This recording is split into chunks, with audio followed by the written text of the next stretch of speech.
Okay, Chair. Good morning, everyone. We are now live on YouTube, so over to you, Chair.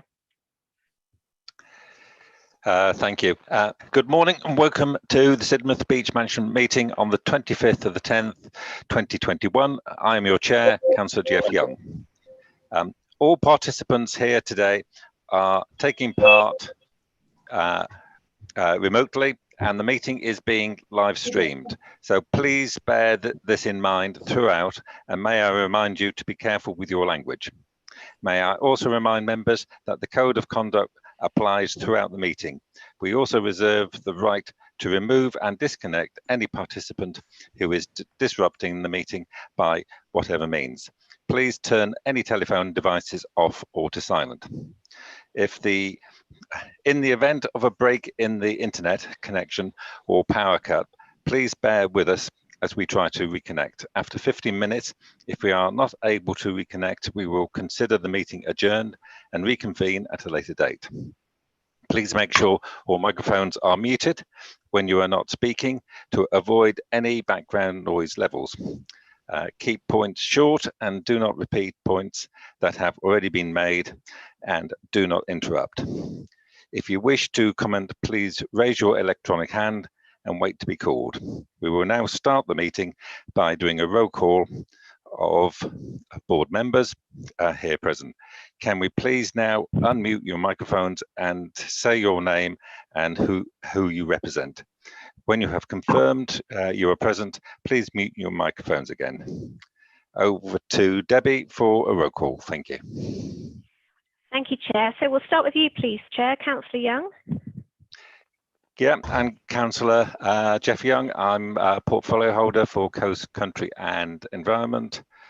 And I'm your chair for today. Thank you. Thank you. Councillor Gardner, I don't see, or Councillor Manley. So Councillor Bickley. Morning, I'm Denise Bickley and I'm ward member. East Devon District Council. Thank you. I don't see Councillor Rylance. So Councillor Louden, please. Morning, Debbie. So I'm Cabinet Member for Council and Corporate Coordination. I'm Ward Member for Sidmouth Rural, and I'm also a Sidmouth Town Councillor. Thank you. Thank you. And Councillor Rixon, please. First of all, just to say apologies for Dawn Manley. She works on a Monday, so can't attend. I'm Board Member for Sidmouth Town Council. I represent Sidmouth Sidford on the District Council, and I'm portfolio holder for climate change. Thank you very much. So moving on to Sidmouth Town Council, Ian Barlow, please. Thank you. I'm Ian Barlow. I'm Chair of Sidmouth Town Council. Thank you very much. And Chris Lockyer. Yes, good morning. Chris Lockyer. I'm Vice Chair of Sidmouth Town Council. Thank you very much, Chris. So moving on to John Radford, please. Good morning. I'm co-representing Craig. Thank you. And Paul Grew, please. Morning, Debbie. Paul Grew. I'm the leader of the Clifford Action Group. Thank you very much. So I think I see Phil Shepherd. Morning, Phil Shepherd, Sidmouth Lifeboat. Thank you, Phil. Sam Scriven. Morning, Sam Scriven, Head of Heritage and Conservation of the Jurassic Coast Trust. Good morning, Sam. Thanks for joining us. Sarah Hook. Morning, Sarah Hook from the Royal York and Faulkner Hotel, representing the Sidmouth Hotel. Thank you very much, Sarah. Richard Ely. Morning, everybody. Richard Ely from Sidmouth Chamber of Commerce. Good morning, Richard. Thank you. Mary Walden Hill, please. I'm here on behalf of the Vision Group for Sidmouth. Thank you very much, Mary. Who else do we have? I don't see any of those. So moving on to John Golding. Morning all, I'm John Golding. I'm the Strategic Lead for Housing, Health and Environment at East Devon District Council. Thank you, John. And Andrew Hancock, please. Good morning, I'm Andrew Hancock. I'm the Service Lead for Street Scene at East Devon District Council. Thanks, Andrew. And Tom Buxton-Smith. Good morning, I'm Tom Buxton-Smith. I'm the Engineering Project Manager at East Devon District Council. on. And I think I also see Martin Davies. Good morning, Martin. Yeah, morning. Martin Davies, advisor from the Environment Agency. Great, thanks for joining us, Martin. I don't think I've missed anyone of who's joined us. If anyone else I've not had their name called out, please do call out now. I don't think that is. So we're definitely core at chair. If you want to continue to the next item, thank you. Yep, we go on to the next item. Where are we? Apologies from absence. So, Chair, I've got apologies from Dawn Manley, as we've just heard, also from Natural England, that's Gareth Townsend, Councillor Stuart Hughes, who's the ward and county councillor, Ed Harrison can't make it today, and from Tony Birch, Chair. Thank you very much. Now I've got a note from Tony that I feel I should read out now, which will lead us into the next item. This is from Tony. A hospital appointment has prevented me from taking part in this meeting, so I'm asking Jeff to read this statement out for me about Natural England. During my 40 years with Environment Agency and its predecessors, I've worked with Natural England and its predecessor, English Nature, at local, regional and national levels. In my experience, they are very good at their job, which is to help conserve, enhance and manage the natural environment for the benefit of the present and future generations. In my view, Natural England should not be criticised for doing their job. It is for others to help conserve and enhance the social, the built and the economic environments for the benefit of present and future generations. If the others do not agree with the advice Natural England give, then it is my experience that the best way to challenge them is to seek their clarification about the advice they have given, and then if they still don't agree, to discuss the disagreement with Natural England using evidence and reasoned arguments. Consequently, the terms of reference of this advisory group explains one of its purposes is to provide a forum for discussion of issues across the different project stakeholders, and members are expected to be actively involved in meetings. Hence, Natural England's decision not to attend this meeting for such a decision without giving a reason for not doing so after its date was changed so they could attend is, in my view, serious. It is serious because it signals that they do not want to engage with the advisory group and most importantly, with these representatives from the local community.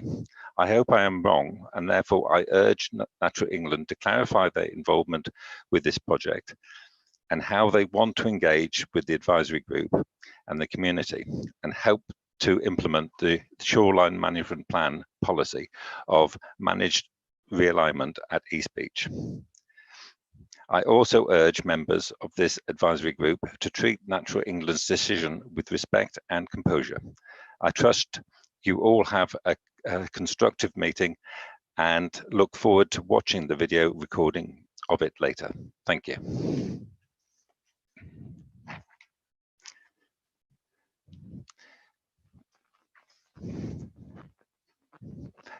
Right, we then go on to item 2, notes from the previous meeting. If anyone has a comment on the set of minutes from the 25th of February 2021, pages 3 to 8, please do so by raising the electronic hand. If I have no hands raised, I will take this as an indication that you agree with the minutes of the previous meeting.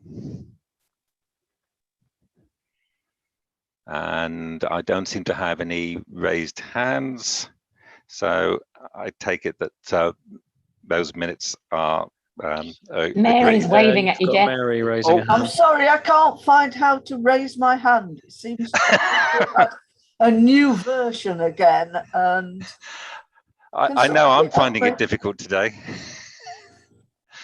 Yeah. Mary, yes, if you'd like to speak. I'd just like to say about our report from the VGS, it wasn't my report, Jeremy's. So I think it's important it's attributed to him and the VGS rather than me and the VGS. Right. That's noted, Chair. I'll amend Thank that you. accordingly. Will somebody please tell me where this hand is? Yeah. Debbie, do you want to do that? So it depends It's what you're under using. I found it under reactions. Oh, well done, Mary. The smiley little face near the bottom. Yeah. Right. Agenda item 3, notes from the previous meeting on the 15th of July, pages 9 to 24. And the same again, if you've got any points and, oh, Mary's found a hand now. Is there any other people that want to speak on this? Over to you, Mary. Just a couple of typos. My name's wrong and so's John Loudon's.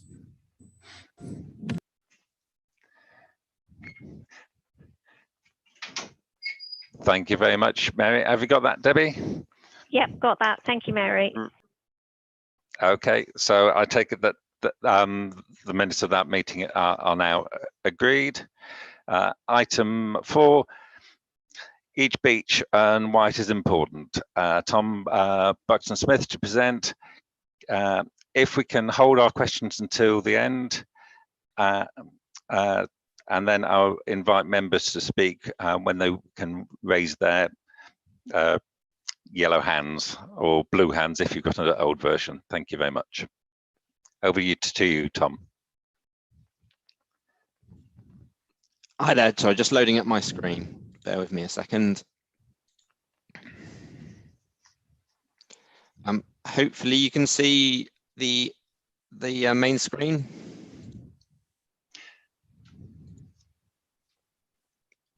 Can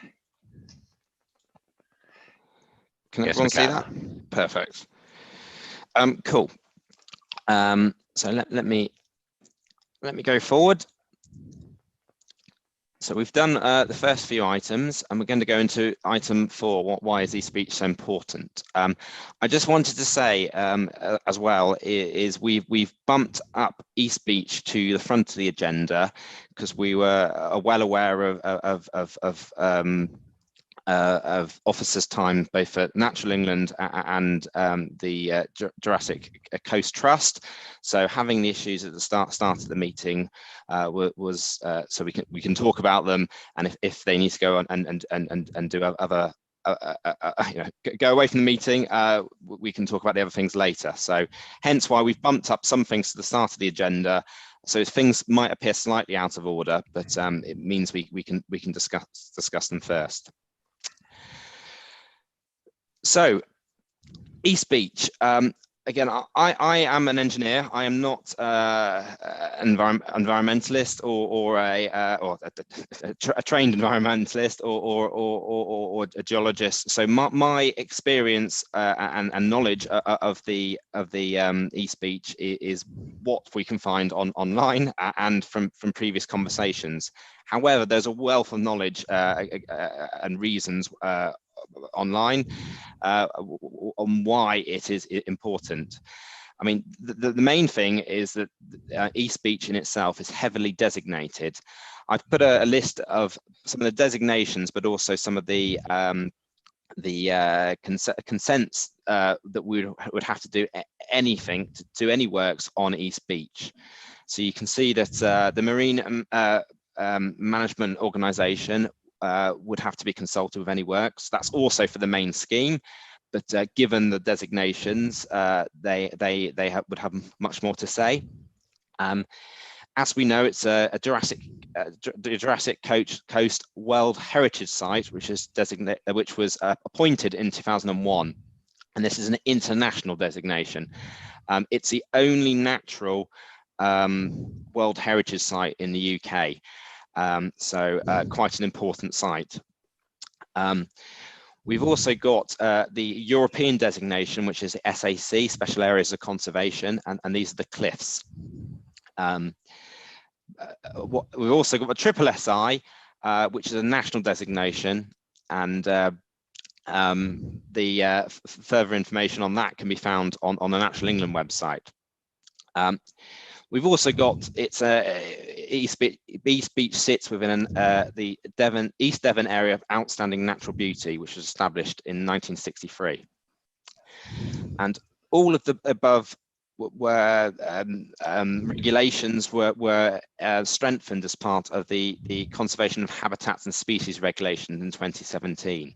So this means that essentially more work needs to go into looking at anything proposed and how it affects these designations compared to prior years where for example, planning applications were put in and other emergency works were done, because the requirement to do all of this was not there. I wanted to then go into risks. So work on East Beach comes with many risks. They can split up into environmental and sort of project risks. So essentially, East Beach is a very near natural appearing site with very little physical impact in terms of structures or anything on it. Therefore, any physical works at East Beach is environmental compromise. However, in the scheme of things, trying to protect Sidmouth and east the cliffs above, it's a compromise that we need to make. So there are, as we've mentioned, many environmental risks going forward about doing works on East Beach. More from a project perspective, so this is so that people understand where we are in terms of going it alone rather than working with everyone going forward. So as you're probably aware, Natural England are a statutory consultee, and so we have to work with them to come up with a compromise solution that they are likely to approve at the planning, or to recommend for approval at the planning stage. However, if we propose something which they're likely to refuse, it is very unlikely that planning would be given. So therefore, designated bodies are listened to, and for our planning team to go away from that unless there's good reason, essentially means that we're very unlikely to get planning given. So therefore, the Environment Agency will only support a scheme which Natural England are likely to support or not recommend for refusal. This means that they will only support financially through the DEFRA group, the funding for the scheme, on something which Natural England are likely are not going to recommend for refusal. Therefore, it's vital a compromise is pushed forward which won't recommend for refusal, as essentially that means the funding would be lost in the scheme and we will face more and more delays. I'm happy to go on to the next section, which is about the current works proposed at East Beach. However, I'm with Natural England who are unable to make it today. They have said if there are any questions that want to be asked, please give them to me, and I will write them up and send them to Natural England so they can respond. It might be prudent if I finish the next section, which is the proposed works, and we can probably pick them up together, and then stop for a pause and pick them up. So again, apologise, this is jumping around, but I was keen to have everything on East Beach together. as you know, we've been working on the pause scheme as it's been known, and largely it's recommended, well, it suggested a different way of doing things on Town Beach. However, for various reasons, there isn't enough financial scope within the scheme, but also time for further detailed modelling required to offer any significant departure from the preferred option proposal at East Beach alone. So that is an image of what's proposed, and the next slide indicates what it is. So that's retaining the 120-metre long groin structure. So that's the base of the structure. I appreciate it's been given different lengths and different documents, but that depends where you measure it from. We've also got the initial beach recharge still required. And however, because of the proposals on Town Beach, the new proposals with the pause option, which we'll go into later, we believe there'll be less recycling and less ongoing recharge on East Beach. So therefore, although there will be works to build to construct the works going forward, we're anticipating there being less heavy plant coming and going across the designated site. Therefore, an improvement in the long term. But we do accept that it is a compromised solution at East Beach in terms of rock revetment, as has been discussed previously, is unacceptable within the environmental designations. We did look at offshore rock islands at East Beach, which unfortunately are unaffordable within the whole scheme financial envelope. There's also queries at this time on whether or not they would keep enough beach material within the system. We know from the existing 2 rock islands that they are fantastic at keeping beach material in their lee, so behind them, but given the placement of the rock islands towards the east of town, we were unsure if they would still keep the material or allow it to bleed off down the coast. Part of the scheme, both the third option and the new alternative option proposed, involve the likely need, but certainly allowance for future recycling and recharge. So that means keeping altering structures within Sidmouth that will keep a significant beach material local to Sidmouth to slow it heading off and losing it from the system, so heading off eastwards.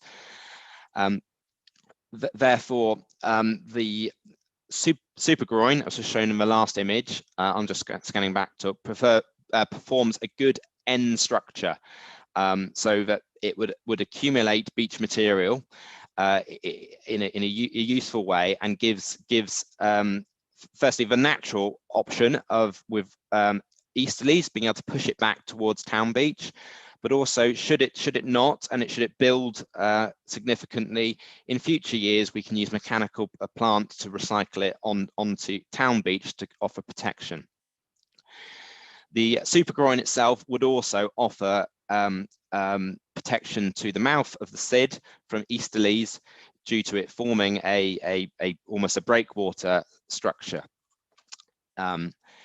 So the pause option, as mentioned, has made some I believe very good improvements to the main Sidmouth town frontage, but East Beach, the actual physical changes on the construction are limited.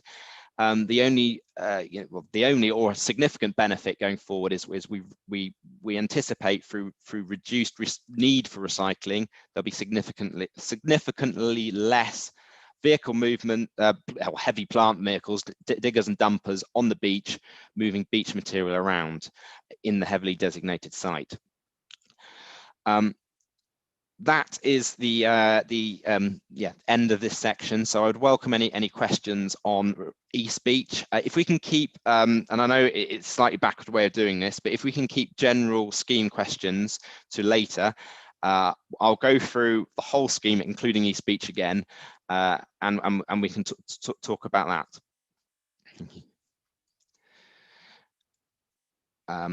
I've only got access to a few hands on my screen that I can see. So would either Debbie or Jeff be able to give me a list of people with hands up? Yep, so I can see first up was Paul Grew. Thank you, Debbie. I'd just like to point out that East Beach is not within the East Devon area of outstanding natural beauty, which finishes at Alma Lane. So that's one designation less. Thank you, Paul. Apologise for that. I must have a small oversight on my part. Apologies.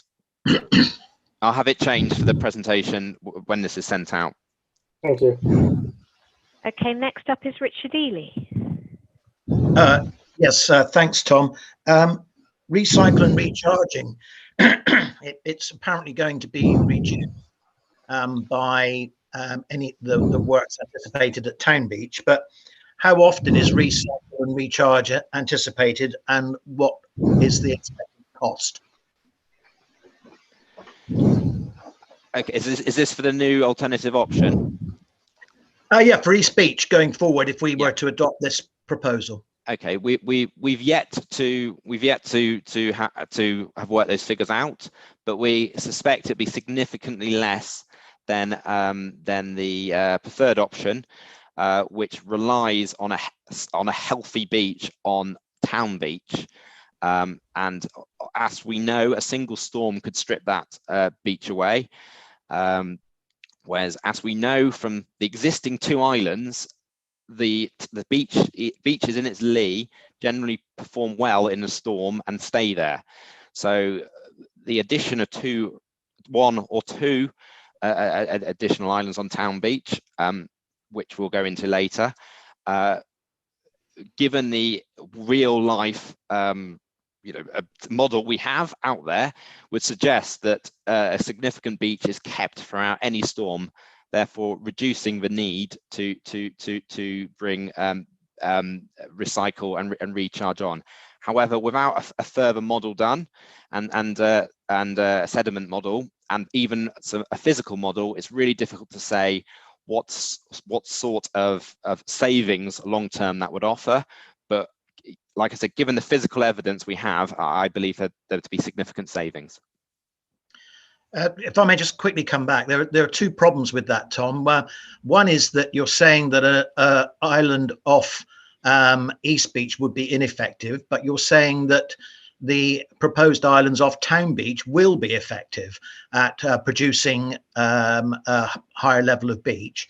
And the second thing is that although you're saying that it will reduce the amount of recharge and recycling required, that's against the speculation in the original preferred option, which was unsupported by any technical evidence whatsoever. So we had 4 years for recycle and 10 years for recharge, but we actually had no supporting evidence. That was a finger in the air guess. And so it's therefore relatively meaningless to say that we hope it will be less than what was previously thought, because we didn't know what it was going to do anyway.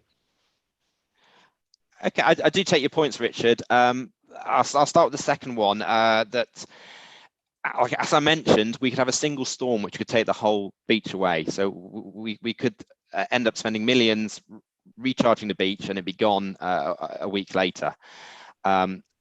We can't predict the future in terms of beach levels.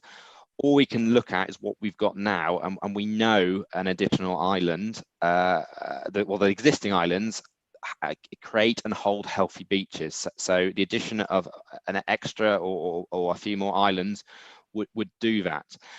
And therefore, logically, you'd think there'd be less recharge required, because as we've seen, a single storm rarely strips away the beach behind existing breakwaters. But we're saying that an offshore island at East Beach is unaffordable, and yet we're also saying at the same time that it's going to dramatically improve the a reduction in costs of recharge and recycle. So it seems to me that there's an illogicality within that, which I can't get my head around at this point in time. The complete absence of numbers doesn't make it easy, and I understand why we don't have those, but we don't even have anything to speculate upon, and it seems to me that that's an inherent flaw in the scheme. Okay, thanks for that.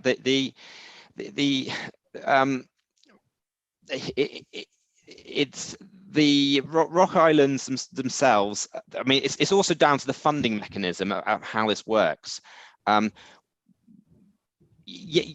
This proposal going forward, this alternative option is about spending more capital money initially that is available to reduce ongoing maintenance.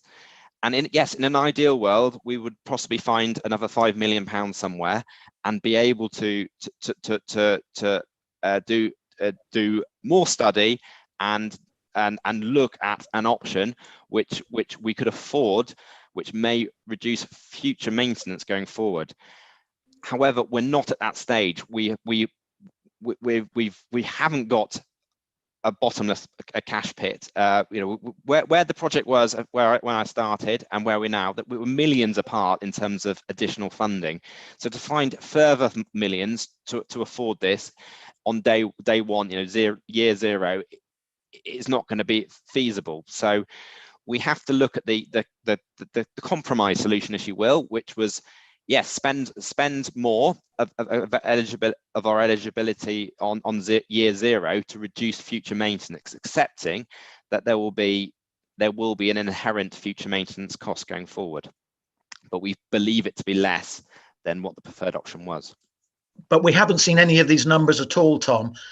My suggestion was that if we went to one island off the town beach, it would save us £5 million, which would mean that we could easily afford a modest island off East Beach, and we possibly could reduce the length of the super groin, which is going to be pretty expensive to create, probably more expensive than a similar island offshore, because it's a further distance to take everything, and will be an island will be less visually intrusive and more acceptable to natural England. So since there's absolutely no numbers here being provided, I just can't. I think the logic is basically flawed, and they just simply don't stack up at the moment. It doesn't make any sense. But if we had even just some back of envelope numbers, I could perhaps be reassured. But at the moment, I just can't see the logic of this thinking at all behind what is being proposed. But I'll stop now and let others have a say. Okay, thank you, Rich. Okay, so next up is Ian Barlow, please. Thank you, Chair. Tom, questions for Natural England, which I think is what you were asking for. In their letter of 2016, in summary on the option S4, it states, and I know they obviously take the World Heritage Site team very importantly, in their response, the World Heritage Site team has raised the question as whether a terminal groin, which I presume is the groin we're talking about on each beach, would be required on each beach, regardless of which option were to be selected as the preferred option. If it is determined that a terminal groin will be required, as you're now suggesting, as part of the preferred option, in addition to additional breakwaters, we would wish to revise our advice. Have they revised that advice? Are they happy that the World Heritage Site is going to allow that? Or are we just wasting our time? Because obviously if they come back and say, you're not allowed it, then we're wasting our time talking about this. Okay, thanks. Well, I'll record that and ask them to reply in correspondence. Thank you. Thank you.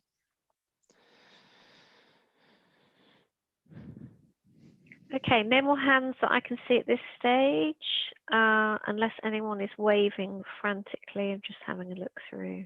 No, not at this point. So back to you, Chair, at this point. Cool. I just wanted to add as well that obviously and I appreciate we have jumped around a bit straight into each beach. What we're looking at in terms of today is a direction of travel. It's not the final proposal. the numbers that Richard mentioned appear in the outline business case. So as you know, we had the preferred option, and an outline business case was created, it was written, and it includes the numbers.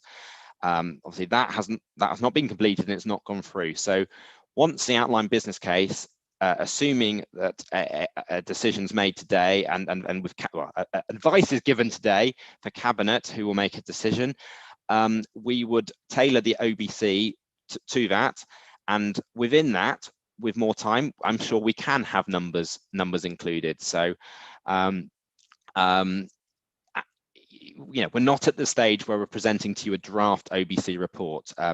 We're just looking at the direction of travel to write the new draft OBC. Okay. So I will continue with my presentation if it lets me. Here we go, firing into life. So again, sorry to go back in time, but I didn't want to change the agenda too much from what was originally put out when we thought there'd be more attendance to this meeting. So I just wanted to give you an update on the pause process. So as you know, this was the period of time we asked for to look at alternative options for the project. This was given more funding eligibility from the central government, but also further economic work that we'd done. This meant that we could look at previously dismissed options going forward. So as you know, we formed a subgroup which involved various people from our group, and we worked on a scope and gave it to our consultant, and they went through it. So there were other options that were investigated but discounted, such as a town-based super groin and submerged breakwaters and geotubes. They were dismissed for various reasons, either technical reasons, but also likely time delay options in terms of having to do physical modelling at this stage, which would be expensive, but also cause further delay. And also from a longevity perspective, such as geotubes, but also their performance on our coastline, which is extremely tempestuous with storms, but also with a quite dramatic change in tide heights, but also the sea level rise going forward. So we actually worked fairly unusually with the consultant. So normally the consultant is when we set them off on a piece of work, we would have a project meeting every few weeks with them, but from an officer level. However, we invited the subgroup to attend majority of his meetings, and especially working as the consultant was working, essentially new information was coming almost the morning before that meeting, and it was presented. So it was a very quick fire process. I just wanted to take everyone through the process of where we got to. So starting with the kind of the options dismissed, as I mentioned, these were for various reasons, and we soon found ourselves on the additional breakwater options. I guess the main reasons for this were that we see two offshore breakwaters working well, but also during the consultation for the BMP, the S4 option, or in fact, that was generally a more popular option. This was offshore breakwaters. It was also tied into the fact that we believe this would be the most effective way to reduce the year zero raising of a splash wall. And as we know from the preferred option, the splash wall is not universally popular. This is raising it to 1 meter on year zero, and so avoiding having to do that early in the scheme was seen as a huge benefit. So going through the options, Initially, the consultant picked up on where the Halcrow report left off. So they read and understood the previous reports undertaken, and the last work done was by Halcrow, which suggested 4 large islands off the coast of Sidmouth. They altered them slightly, bringing them in and smaller around East Beach, but generally the principle was to have 4 large islands offshore, which would mean no splash wall raising. The beach would not need to be recharged, as all the wave energy would be taken out at sea, and not make its way to shore. So the benefits are that you'd almost create a sort of a natural, calmer, well, that's unnatural, but a calmer sort of swimming area, harbour protected from the waves, and also everything's out at sea, so a physical impact to the historic nature of Sidmouth, and also the World Heritage Coast would be reduced. However, the cost was well over the scheme eligibility, which was unsurprising, but given the additional data we have, was worth exploring. There was also concern over the visual impact. Again, the islands proposed are quite large. I think they're 135, 140 meters, 130 meters. So across the whole outlook of Sidmouth, it was expected to be quite an impact. And also, we felt it didn't quite fit the brief of what we'd asked for, and it wouldn't necessarily lead to a design level beach on day one, and other various things. So unsurprisingly, we asked a consultant who were going to do it anyway, was to look at another option before they came back to us. So they therefore went the other way to test the water, as you will, and this was to look at very nearshore islands. So moving the islands very close to the shore. They are shown. Again, this is probably affordable to do this. However, we're likely, the main concern was the creation of dangerous swimming conditions. So the current islands, when you get certain wind and wave conditions, do produce dangerous swimming conditions.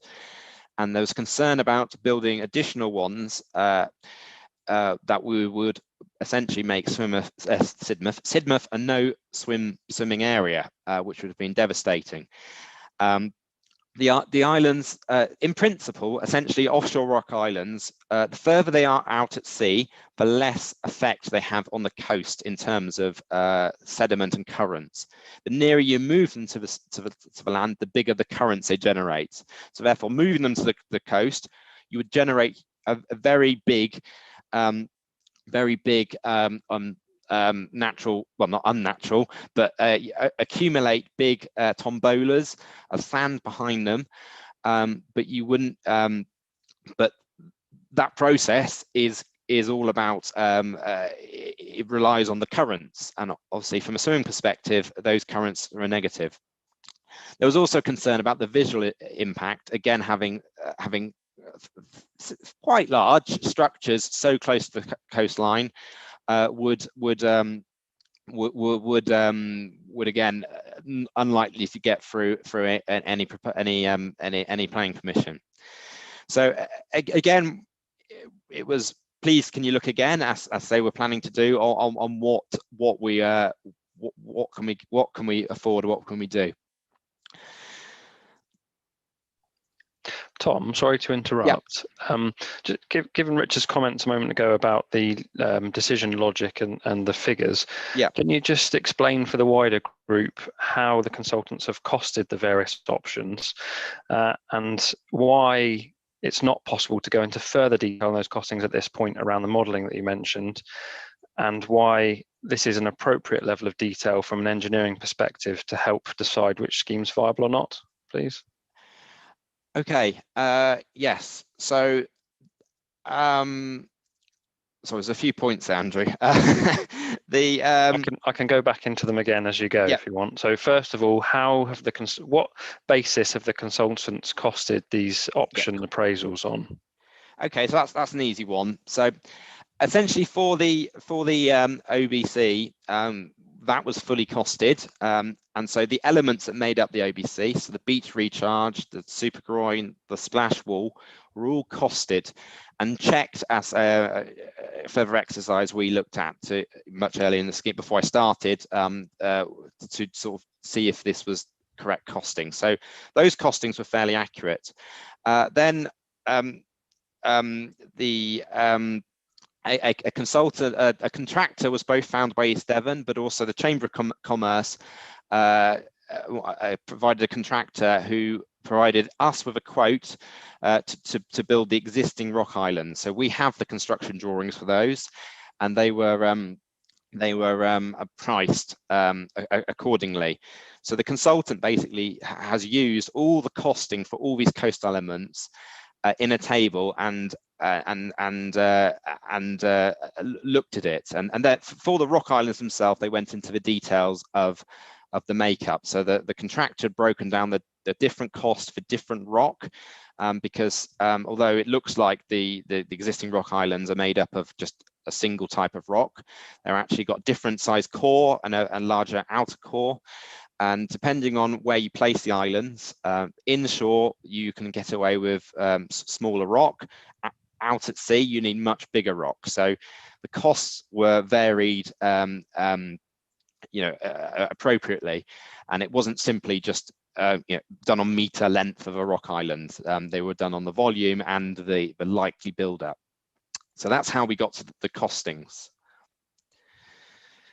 So that level of detail, I suppose I'm looking for some reassurance for group, is appropriate. They're a marine consultant. They've advised us using their engineering expertise and detailed understanding of how these things would be constructed for the different bathymetry or areas where they put the structures.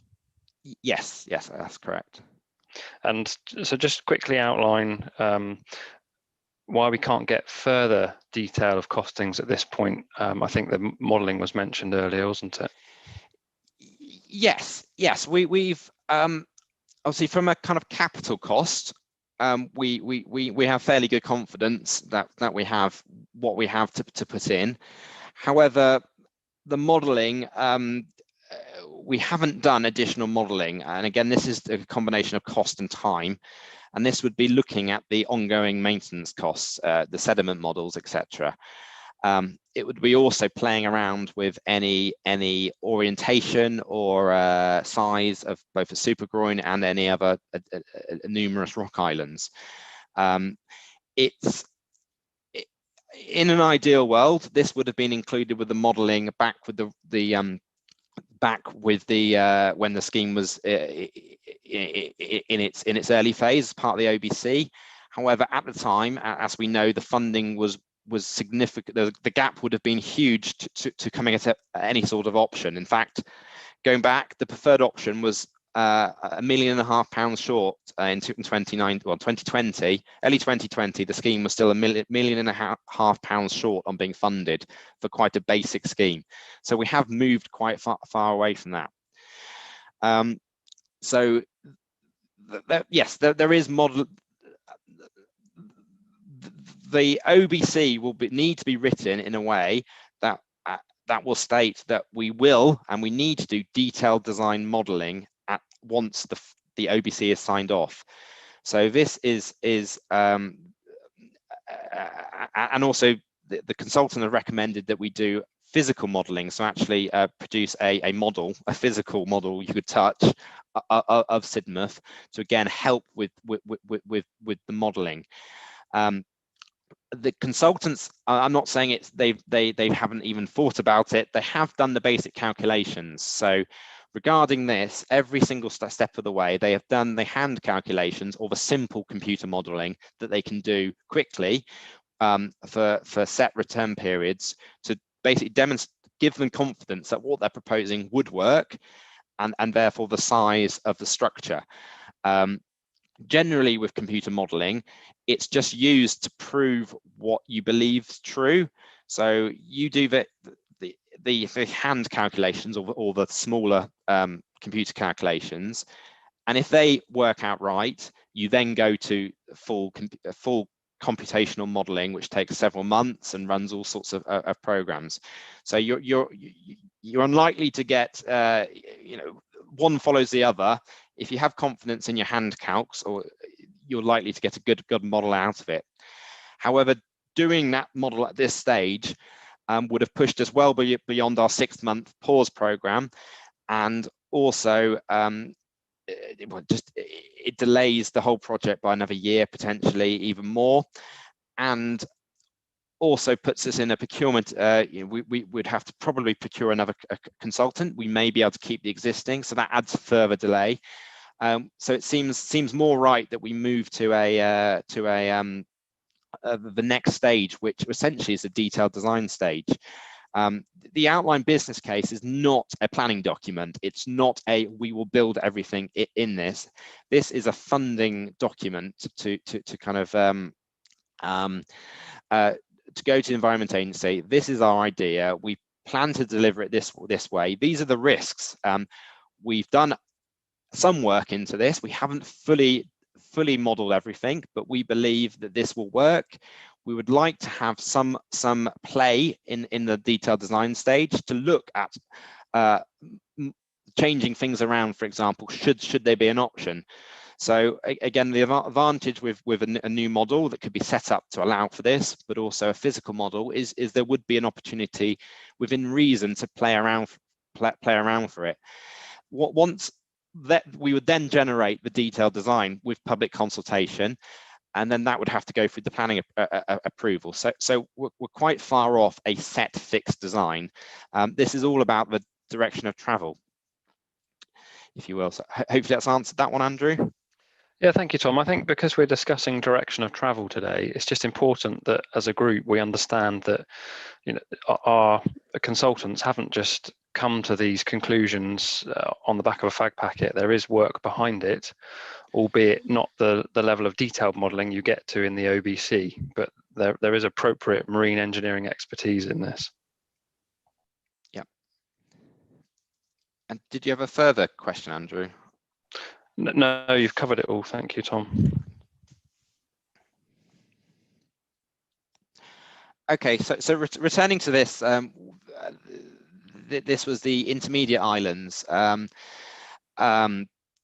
I mentioned, given the costings, which we're fairly certain on, and the hand calculations, this option is unaffordable. I think off the top of my head, it was about £4 million more expensive than we could afford. I do appreciate that the impact on the World Heritage Site is certainly different. Whether or not it's less, I think that would need to be looked into. But certainly not having a structure sat within the designations would be useful. It also, as I mentioned, doesn't provide a sort of terminal structure, which beach material could be recycled onto the scheme, potentially meaning we'd have to recharge the beach going forward. And as I mentioned, because this is quite a departure from the preferred option in terms of how physically the model works, we would have to do additional modelling at this stage to put into the OBC. The option, which I'll go into in a minute, the alternative option, that the advantage of essentially it's built on the basis of the preferred option, but improving it. So the actual physical processes within it local to Sidmouth haven't changed much, but the benefits in terms of what it's offering us have improved. So we feel confident that could go to the outline business case without further modelling, but less so for one which changes the whole how the system works. So once it wakes up again, this here is the current proposal for the alternative option.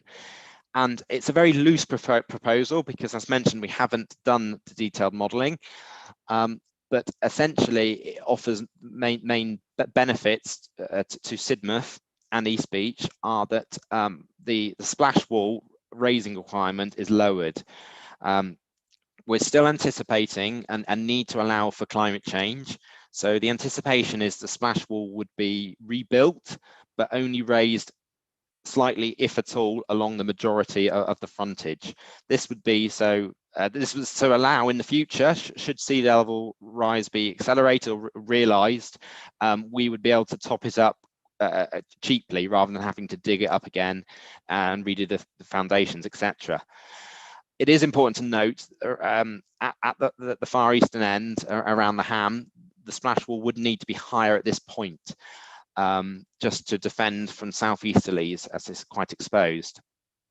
As I mentioned earlier, this option, we believe, given the existing 2 rock islands, would reduce further beach recharge. As the idea of the preferred option was to ensure that Town Beach has a good beach in front of it at all times.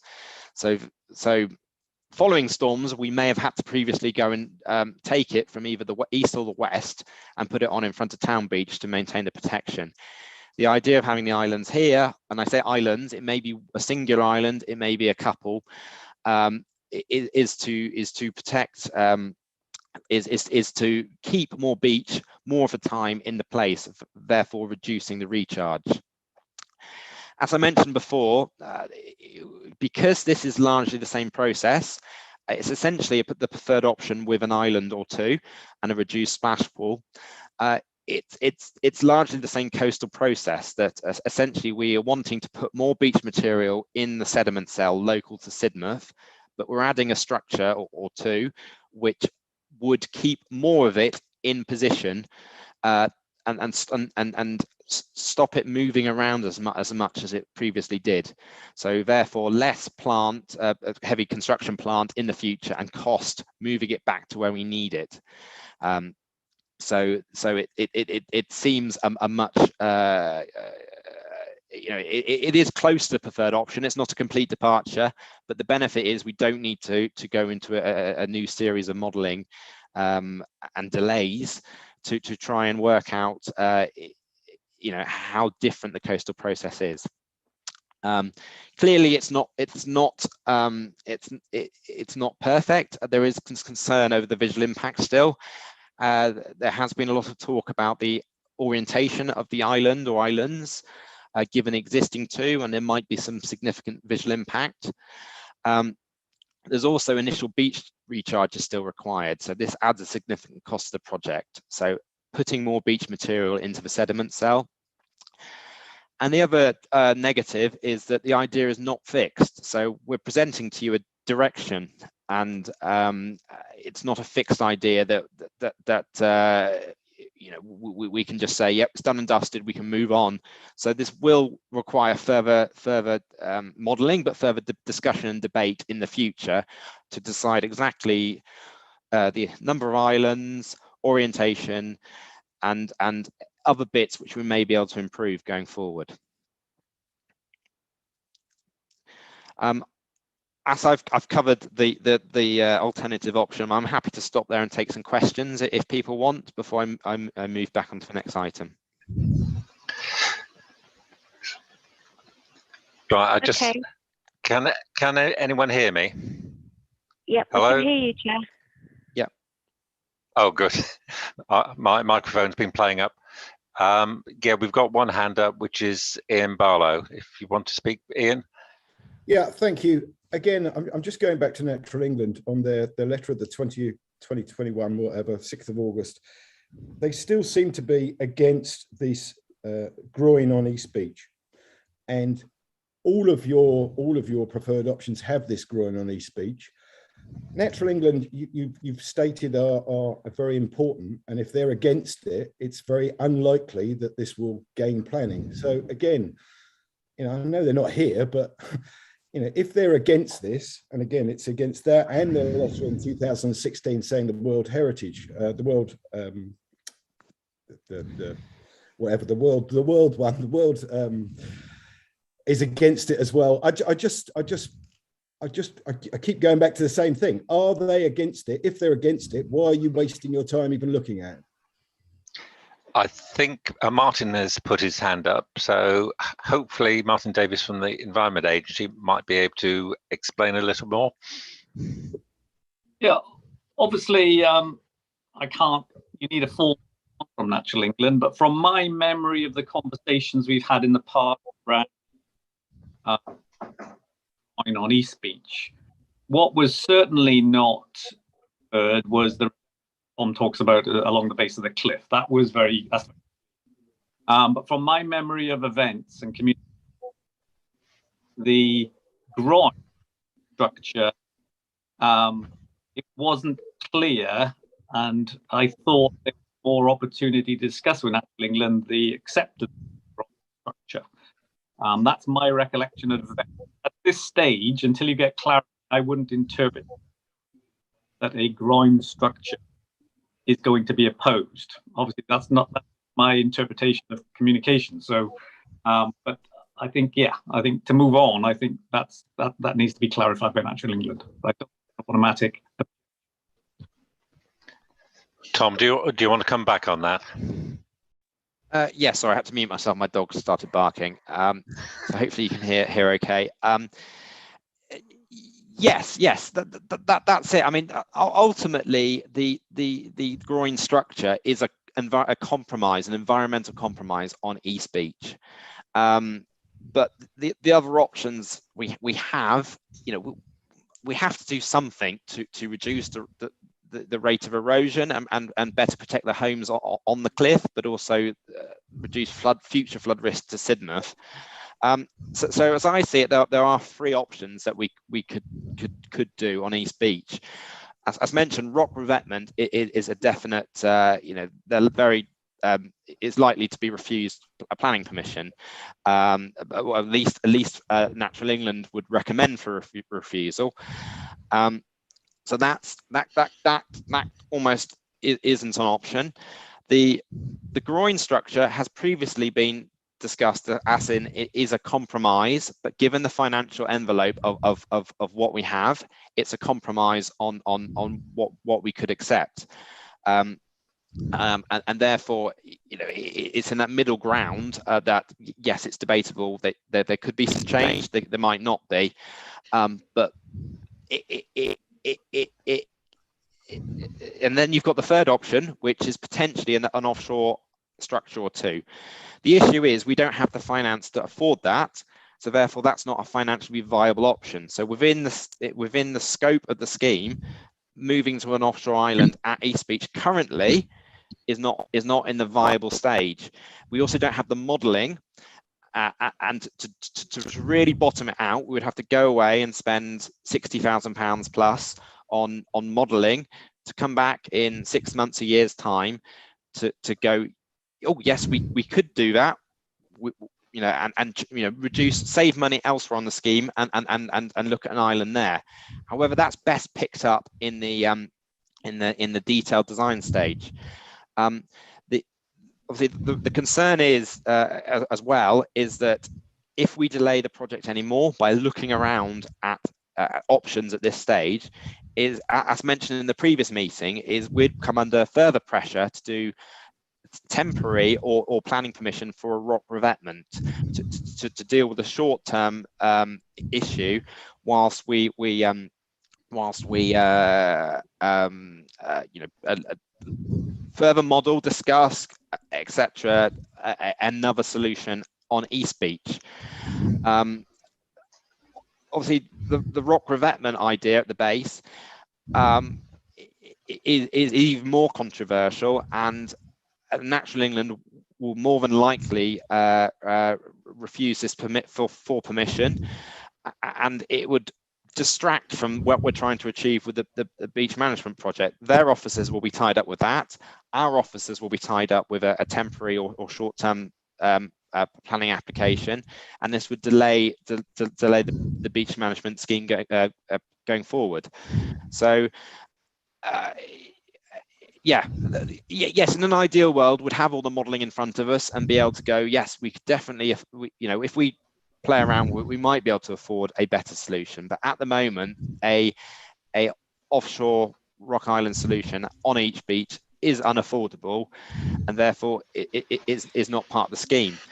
Of course, there could be cries to say, well, why don't you move the Rock Islands from Town Beach and put them on to East Beach? And of course you could, but there goes the sustainability of keeping a healthy beach on Town Beach.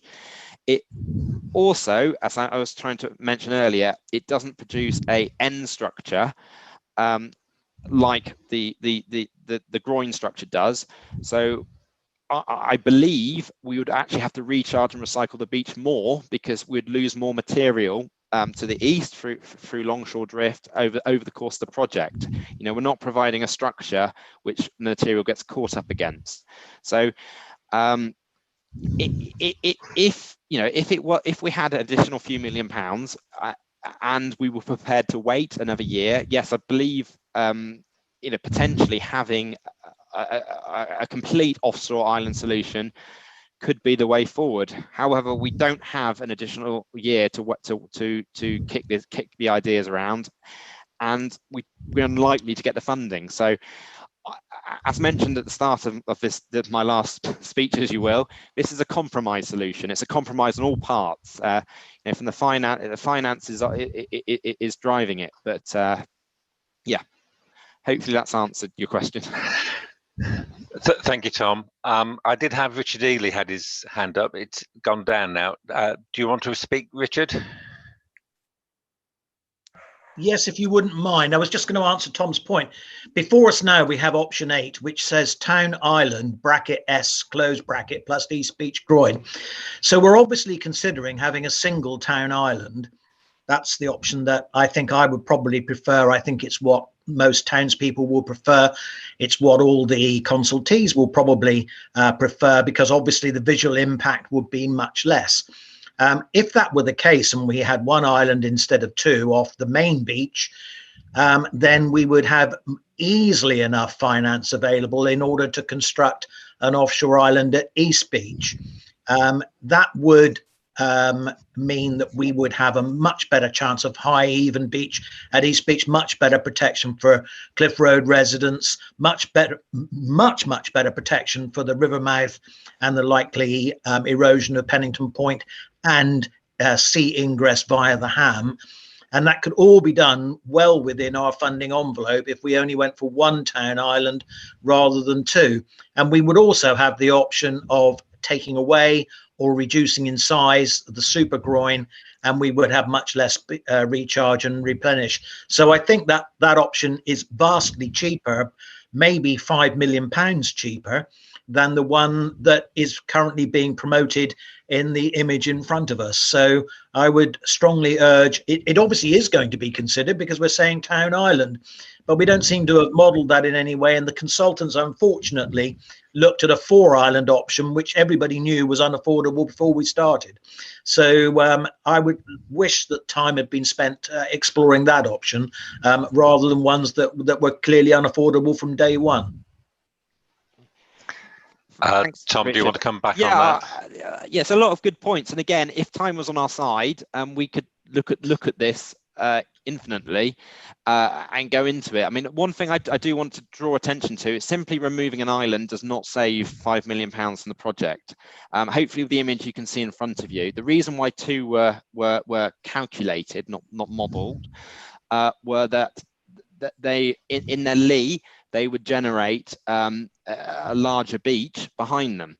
Obviously, if we reduce it to 1, and by all means pick a bay to get rid of, that bay between these 2 groins would have to be better protected. So that means that splash wall would probably have to go up in year 0, be raised. So that would cost more money, but also there's a lot, understandably, a lot of concern about raising the splash wall too soon due to the visual and amenity feel. Obviously, and then the other thing as well is a 2-island solution would offer more beach material being kept in the lee, going forward, so less future maintenance. If we had a thing, for example, if one of those bays disappeared, and when we had to recharge the beach there, if we've got rock islands off East Beach, it's not as easy to source the beach material to put back on that section which is missing without a terminal structure such as the groin. So yes, it could work, and potentially in the detailed design stage, it's something we could potentially look into to have within the consultant scope. As I mentioned, we're only looking at a direction of travel, and the outline business case is a funding document. It's not a we will 100% build what we're proposing here. It's we've got a good idea to reduce the risk of flooding and erosion to these properties and communities. If we change significantly from our proposal, we would just have to go back to the Environment Agency for further technical assurance. So the funding from the EA, although it's kind of a single process to be signed off for both design and construction, it allows more money to go into the design process, the detailed design, and then construction, pending planning. So it's something we're exploring, is how flexible we can have the scope within the outline business case in here to move us on to the next stage without it being too woolly that it doesn't really mean anything. So I do take your point that yes, there could be savings to be made, and we might be able to tease an island on or two on East Beach, but currently as it stands and what we've come up to date with today, it is unaffordable, and we can't present an unaffordable option to the Environment Agency. Thank you, Tom. Next questioner is Paul Crew. Thank you, Paul. Thank you, Jeff. Can I point out firstly that the consultant specifically said that islands off East Beach would actually not be as effective as a groin. So if we want the most effective solution, then the groin is the one that needs to be adopted.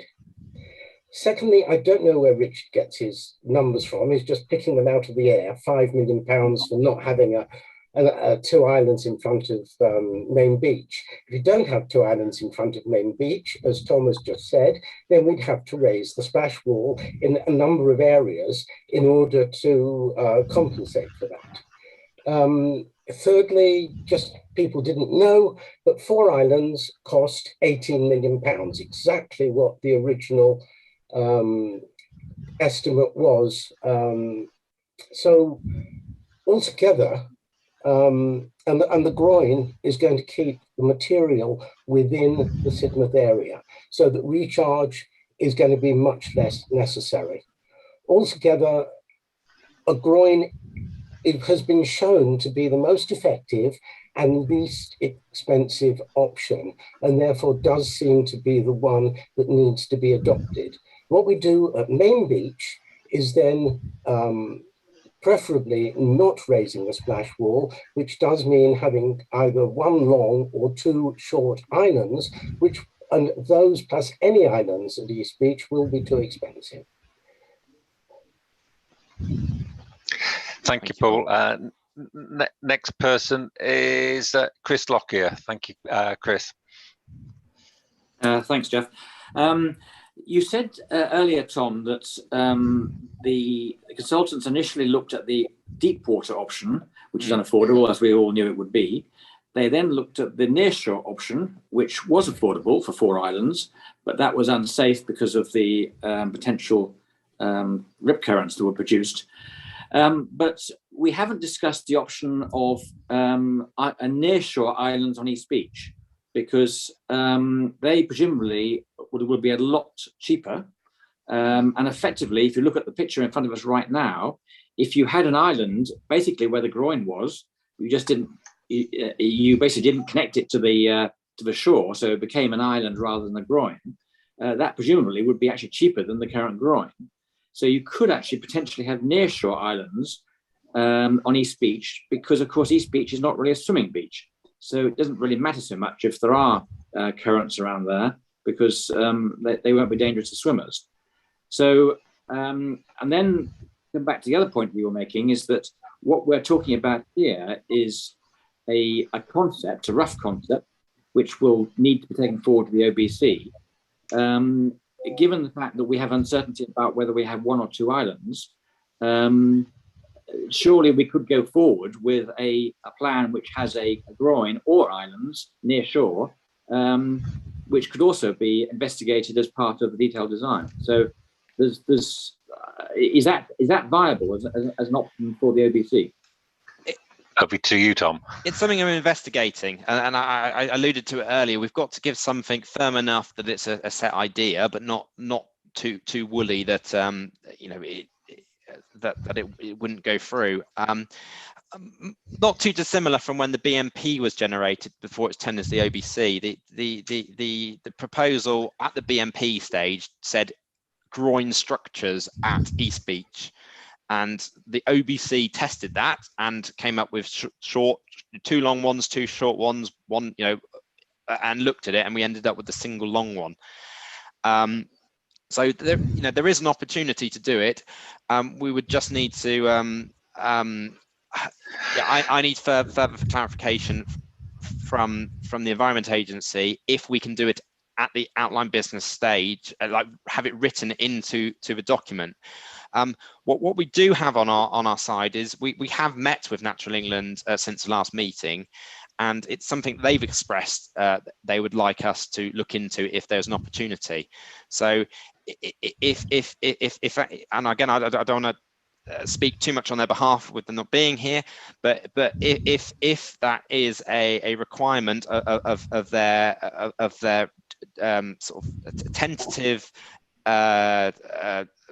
not approval, but unlikely to refuse the super groin, is actually that we further investigate a super groin, not super groin, a rock island structure on East Beach, then that's something we may need to include. See, the beauty of doing it at the detailed design stage is it doesn't significantly add time to the project in terms of for us to go away and model this now before the outline business case is going to add 6 months to a year at least, but potentially we'd have to also procure a new consultant to do it through procurement rules. So it just adds a lot of delay. Doing it whilst we're creating a whole new model, including a physical model which we've budgeted for, it seems the right place to do it. Going back to what you said about the islands, the kind of the end option, which was this, actually does show, although I've called them intermediate islands, they are quite nearshore islands to East Beach, so they are quite small in their cost. I haven't got the cost in front of me. I'd have to go through and find them, and I'll try and find them before the end of the meeting. But off the top of my head, each of those smaller islands inshore, because they're significantly smaller, like in terms of footprint, they're around the £1 million mark. I think one's slightly below and one's slightly above. The super groin structure is costed at £1 million. So that's showing where there's an additional £1 million of spend as it stands, which we can't afford. Thank you, Tom. I've got 3 more hands up. I would like to bring in Martin Davis now from the Environment Agency to just cover some of the queries on that, and then I'll go to Denise. So over to Martin first. Tom's covered a lot of the reasoning behind the OBC, the outline business case, but I think it's important to sort of clarify where we're at in the stage of because the outline business case identify a preferred option based on a sort of technical, economic, environmental assessment.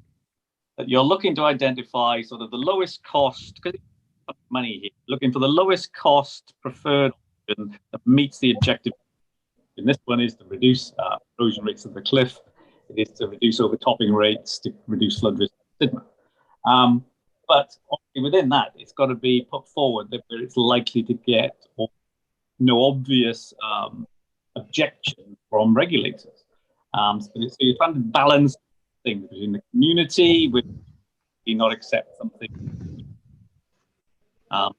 want regulate environmental, technical buildability, and affordability. All those things are going to the outline. What it means is that's involved at the Environment Agency, something called a national project. This project, the OBC, then it will do its own sort of assurance. So it will check certain parameters, affordability. It won't go into the technical detail. It lies on these consultants for it. What you're dealing with here is complex modeling process, engineering judgment. So we don't get into that side of things. We assume that's sound. That's the process involved. And then that's been assured, that process, that it's sort of based on criteria, that's what we are happy with is a sound project, affordable project. Then it goes to approval. And on that approval, that's when the council get the ability to claim the millions in. If through that process, design, that through further modelling, there's a tweak to the groin being onshore, slightly offshore, height of walls, finishes of walls, one bigger groin offshore rock breakwater, or two smaller ones. That can come out in detailed design. I can't talk about it here because it's complicated. You'll never get those answers.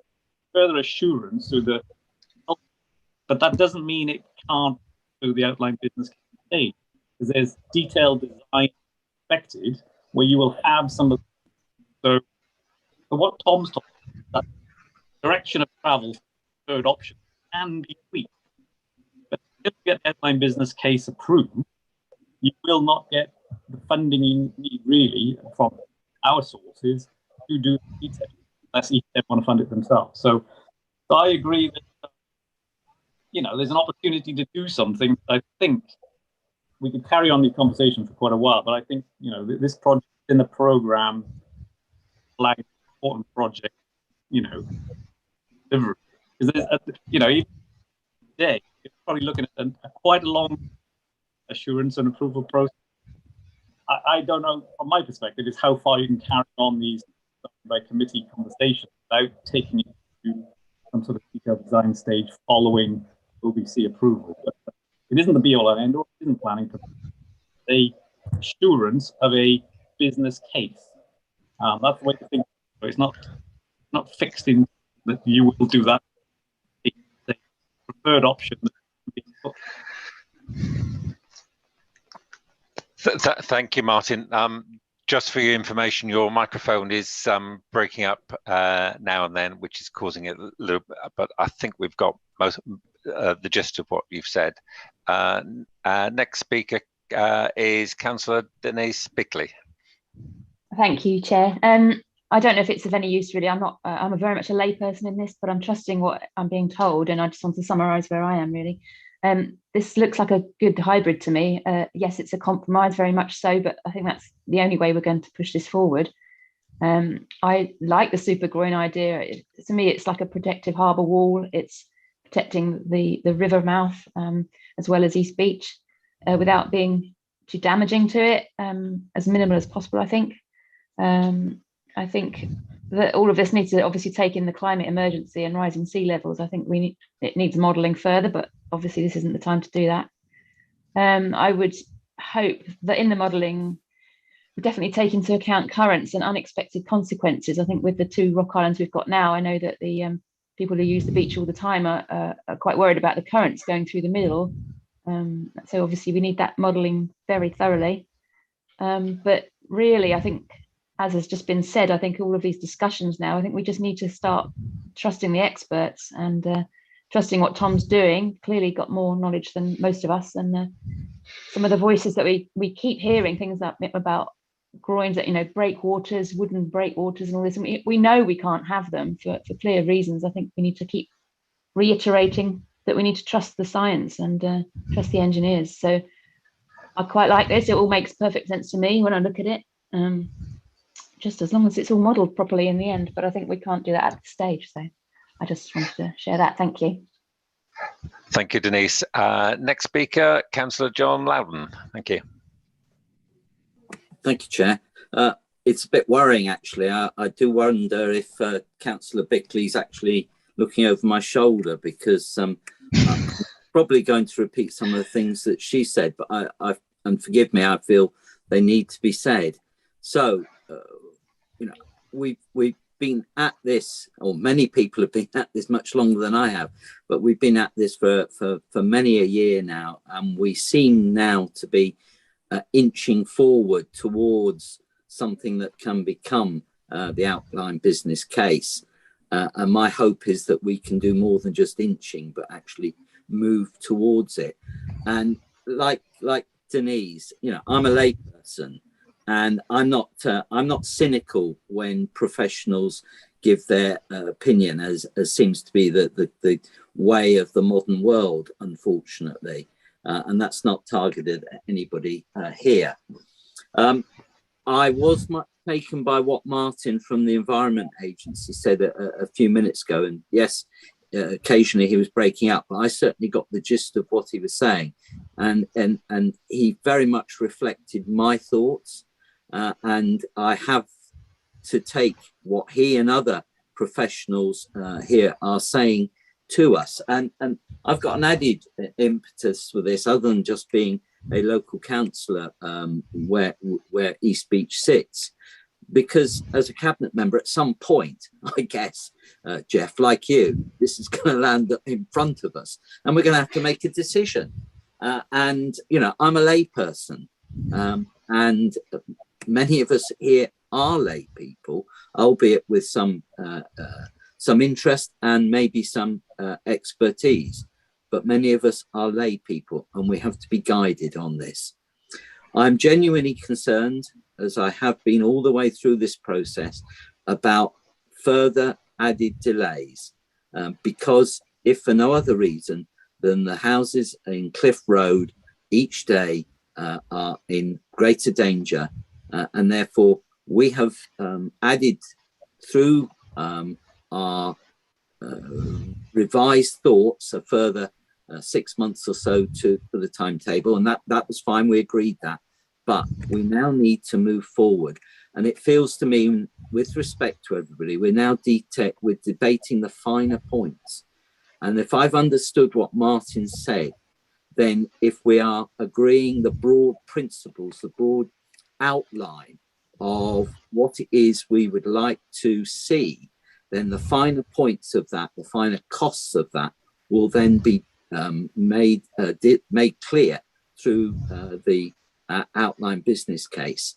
And as we're agreeing, we're looking at some things offshore in front of Town Beach. We're looking at something either offshore or down the far end of East Beach. And if that's where we're moving to, then I hope that we can do so by the end of this meeting, Jeff. Thank you. Thank you, John. I haven't got any more speakers. Do we note this item, or is there any recommendations? I've got Richard Ely with his hand up again. No, he's put it down again. Yes, please, Jeff, if you wouldn't mind. Yeah. Just to correct Paul, I'm certainly not plucking numbers from thin air. The one thing we do know is the cost of building offshore islands. That's because the Chamber went to 2 major contractors and had them priced. And in fact, those numbers coincided with the estimates that came forward from the consultants. So there were no numbers being plucked from thin air. I wouldn't want anybody watching this to think that there were. Exactly the opposite is the case. It's the only thing we do know. We don't know the cost of recharge and recycle, for example. So that's that. It seems to me that we are moving towards a solution.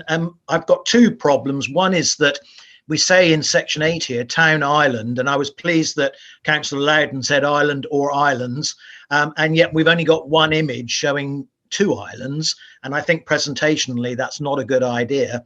And the second thing is that seems to me to be a profound illogicality in saying that we have the option of 1 or 2 islands off Main Beach, and then saying that an offshore island at East Beach is unaffordable, because quite clearly, if we have 1 island instead of 2, we're going to make a dramatic saving in cost, and that money could be reallocated within the scheme to create a smallish offshore island at East Beach. It doesn't necessarily mean getting rid of the groin. It might mean a shorter groin. All of that would be more acceptable to the World Heritage Team and Natural England, I suspect. And I also think it'd be much more acceptable to the people of Sidmouth to have 1 island off Sidmouth Main Beach rather than 2. So those are the points I'd like to make. Thanks ever so much. Thank you, Richard. And I think that's something that can be picked up in detailed design stage. We haven't got the time on our side and the model runs and scope to set this up to keep us on track. But I do appreciate, yes, we can play around with this to see what is affordable, but as long as we keep the general scheme principle and the coastal processes the same. Again, I can't speak for Natural England, but I would understand that it's minimal effect on the designation is what they're after, and be it rock islands which don't directly touch the designation, or a combination of rock islands and a groin, or a groin. I don't know what's best, a single structure or 2 structures. And I think that's possibly a question that we would need to put to them and get from it. But as I've been mentioning, this is direction of travel to get us to the next stage, so we can do some detailed modelling and further consultation. Thank you. I've got Martin Davis with his hand up. If you'd like to come back on that, Martin. Yeah, apologies for the sound. Hopefully that's better. I just turned my camera off. Oh, but beautiful. There you go. And it helps not to see me as well, probably. Yeah, just the major point that everybody knows about everywhere with construction these days is increasing costs.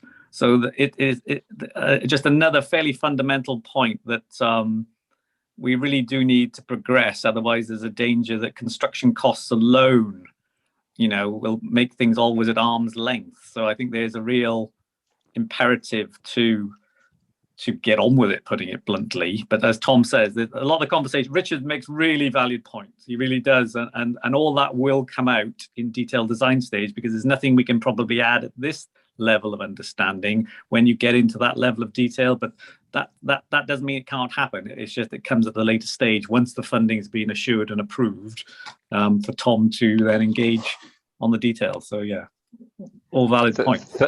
Thank you, Martin. And I've got John Louden. Yes, please. Thank you, Jeff. Apologies for coming back so quickly, but again, in light of what Martin has just said, in light of what Tom has just said, and recognising the points that colleagues have made, I think that we now need to move forward. And it looks to me as if what is in front of us on the screen, in the broadest sense, and I know I was picked up for the words I used, and I used them as a layperson, but the proposal in its broadest sense, if this is what we now need to do to take it forward, to get this project moving towards a conclusion, I propose that we now take this forward. I hope that's a useful proposal.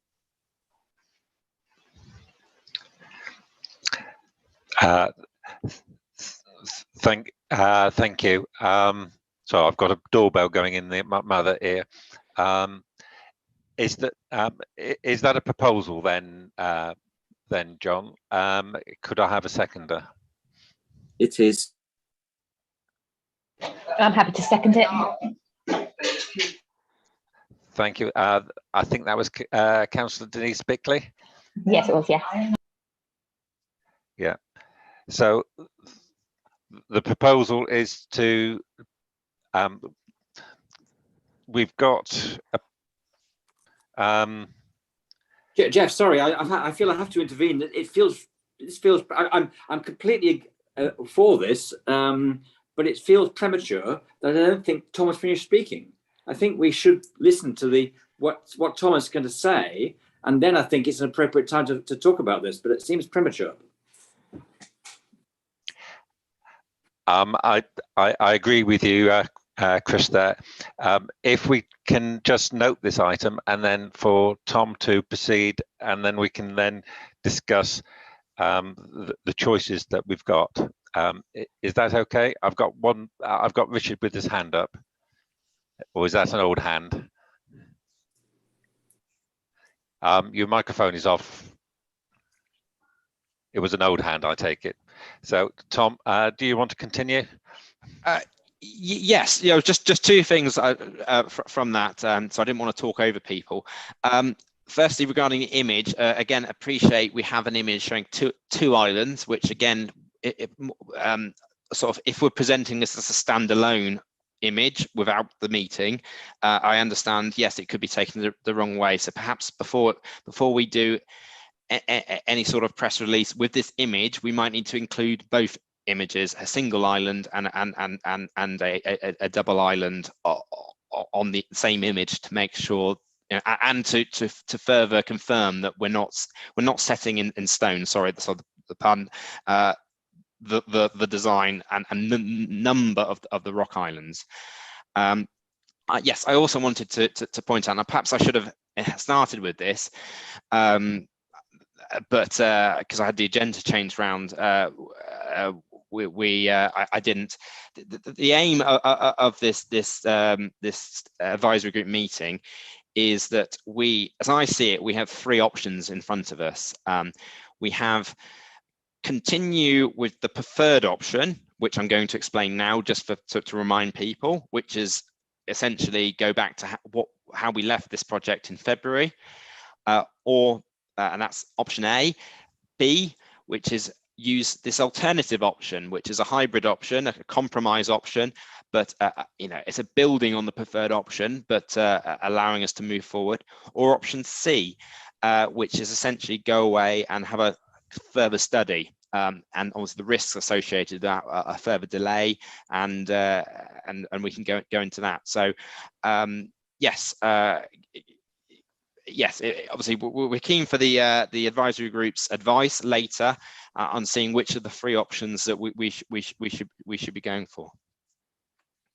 So if it's okay, I'll move on to the preferred option, which I hopefully can whittle through quite quickly. So again, this is going to be billed as A when we just discuss it options. So this is how we left the scheme in February. So this is a groin structure, recharging both beaches, and improvements and changes to the slipway and river training wall. Obviously, the original preferred option proposal was a metre-high plain concrete wall along the whole of the esplanade, with it raised further around the ham end. What I wanted to also say is that's not quite how we left it, because that's what we know. When we looked at it in February, we had further eligibility for money.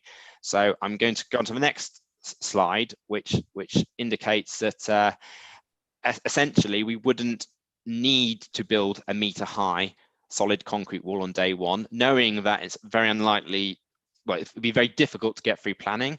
So we could either spend the money on a more attractive wall, a demountable wall that's put up in the winter or during storms, or a managed approach, such as delaying the construction until sea level rise is realised. So, for example, building the wall in, say, year 30, in 30 years' time, raising the splash wall. So that is an option. The other benefit that we could have if we go into the preferred options we left it, is with the additional funding eligibility, obviously there is a big concern about future maintenance and who's going to pay for it. The Environment Agency FDGIA money cannot be put into future maintenance. It's purely capital. And obviously, as it was, we were putting every pound and penny we could find locally with the funding from central government. If we were to return to the preferred option, because we wouldn't need to use every pound and penny from the local sources, is some of that money could be set aside for future maintenance. So all in all, the preferred option was better than how it appeared in 2019 when I first started. But appreciate the option B, the alternative or hybrid option, has more benefits in terms of reduced, it's more sustainable, it's reduced beach maintenance in the future, so less cost to the council and certainly less carbon, etc. going forward. It also allows an opportunity to do more modelling and more detail, more exploring as part of a detailed design stage, which the preferred option probably doesn't have.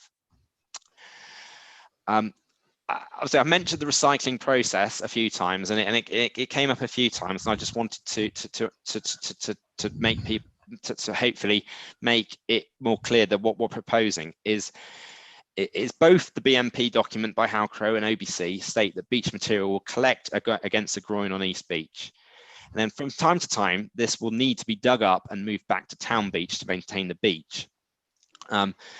This is not to remove the natural protection to reduce erosion at East Beach. It's just there might be a surplus, especially away from the cliffs, which could be moved back onto Town Beach. There's also the potential to take it to the western end of the beach. So as we know, behind the existing lee of the breakwaters, the beach is very high and healthy.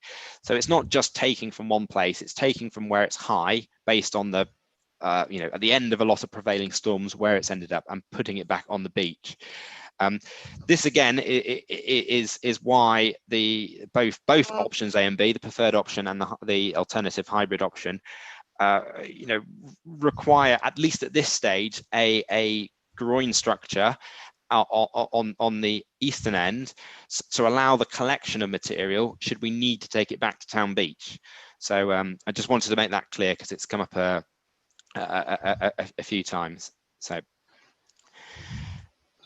And then next one was, I was just going to rattle through I mean, we've largely discussed this again in the previous item, so I will go through this, but this is the current alternative, which is option B.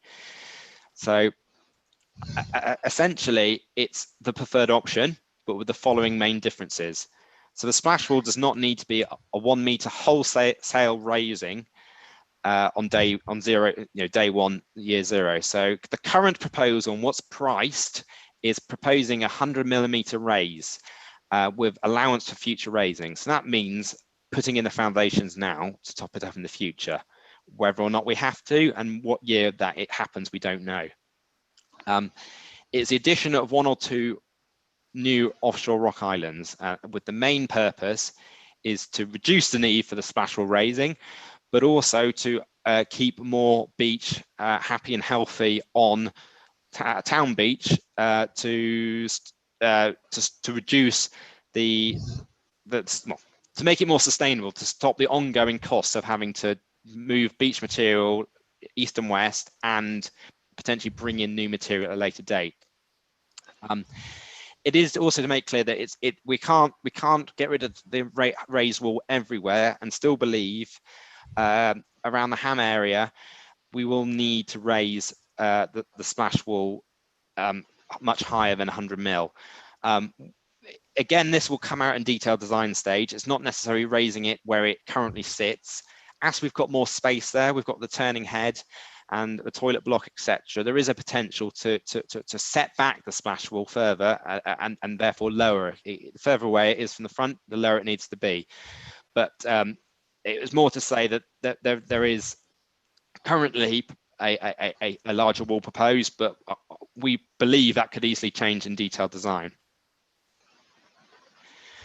And as mentioned before, this is the image again showing it. As I said, before we sort of publish this as a standalone image, I will try and get one showing a single rock island attached to it to make sure that we're not creating a promise of 2 islands when we can only deliver one. And something else I should have really interjected earlier regarding this, going from 2 islands to 1 island. 2 islands is really pushing our budget. It's really pushing our budget. We haven't got much headroom, if anything. So if we come back in the outline business case and find out, you know, something else is going to cost us £500,000 more, we may not be able to deliver the 2nd island. So it's not purely about, oh, if we just knock that off, we can spend the money there. We might need the money there. So hence why we're being keen to kind of show that there is a potential for 2 islands, but it may be 1 based on the overall finance. But that will come out in the detailed design when we know the exact orientation, length, height, even, and therefore material of the islands.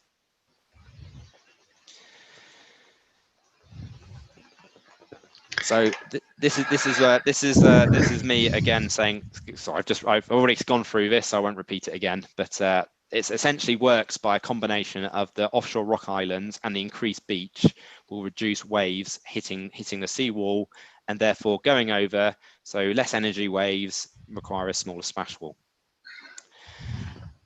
Again, have we any questions on, I mean, appreciate we've covered that in the earlier section. Are there any questions on the alternative option? Nope. There's no questions, Tom. No. Yeah. So the next one I wanted to go through is update on the EA funding, and this is another critical thing that we haven't really discussed so far, but it's the other time pressure we're getting. Obviously, there is a real and genuine time pressure to do something now for the residents above East Beach, but also to protect that element of Sidmouth before we lose too much and it's open to the sea. But also there's some pressure from higher up on the funding. So essentially the project is on a bit of a watch list. I've called it a red list, but it's more of a watch list. Essentially, it's Sidmouth and East Beach is on a is one of the top 5 projects where the Environment Agency feel that funding allocated is at risk of not being spent. The EA gets its funding in 6-year cycles, programs. And if we drift into the next year's 6-year program, we don't yet know what money is coming our way. So the way it works with government is you get given a big pot of money and you have to spend it. If you don't spend it, you can't just keep it and spend it in the next program. You have to give it back to central government. And they start asking questions saying, well, why did you bid for all this money, but you haven't spent it? And therefore it might feed into the whole, well, we'll give you less money next time because you clearly can't spend it all. So there is a huge drive to spend the money that's kind of allocated for the project. And also, given everything else going on in the world with, government debt, etc., and I appreciate there is there's always I can't think of the right word, but there's often talked about that you can build your way out of a recession, or you can build the economy by building things, but the government still has the money to spend on it, and they may not. It might be more critical spending on other things than future flood schemes, but we don't decide that. They do. So essentially, no one knows the level of funding the next program. So the risk is that if you delaying the project further, the scheme will be left unfunded. So essentially, they are a big push to spend money. We're already looking at a way to potentially expedite works on East Beach, so phase them ahead of works on Town Beach, appreciating that they will require further detailed design. And I mean in terms of finishes, this is works on Town Beach. Finishes, if we are going to raise a splash wall, the 100 mil, etc., and orientation, whereas money potentially could be spent sooner on East Beach. Also, the detailed design stage will spend money, which is seen as good. So, and it shows progress. So, that's kind of where we are with the 2 options, A and B. I haven't got much to say on option C, which is let's just keep looking at this, other than we could just keep looking at this. So if there's a motion for us to go back and look at something else we want, we can do, but obviously it risks delaying the project and us not getting anywhere. Options A and options B have they have an end site. They have a way of moving the project forward. Whereas option C is probably another year's worth of work, which would have to find funding for to look at other options at this stage. But I'm keen to have it as an option that we can ask if people want us to look at something at this stage to do so. Thank you, Tom, for that. Is there any questions so far?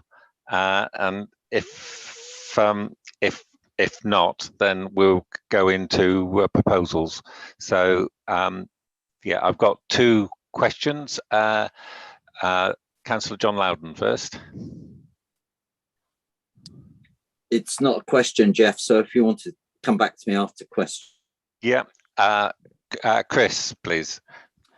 Yeah, I want to be. I know we're going to have a proposal, and I think John's proposal was slightly premature, but it was the right proposal. But